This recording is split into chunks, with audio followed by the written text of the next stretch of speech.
Tracer le graphique d'une fonction tangente. Donc, la première étape est de mettre en forme canonique. Pour que ça soit en forme canonique, le négatif 1/4 doit être mis en évidence. Donc, on obtient moins 4 tangente moins 1/4, x plus 4pi moins 2. Ensuite, on doit aller calculer la période. De la fonction. Donc, la période est donnée par la formule pi sur b.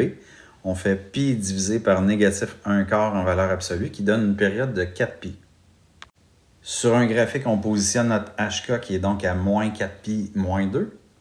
Ensuite, on doit positionner les deux asymptotes, donc c'est-à-dire à partir du centre qui est moins 4pi, j'ai une demi-période à gauche, une demi-période à droite. Donc j'ai une asymptote à moins 6pi et une asymptote à moins 2pi.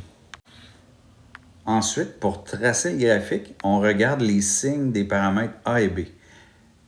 Quand les A et B sont de même signe, on obtient un graphique croissant. Si j'avais eu les A et B de signe contraire, j'aurais eu un graphique décroissant. Mais avec les A et B de même signe, donc ça nous donne un graphique d'allure croissante. Pour ce graphique, le domaine, c'est les réels sauf les asymptotes.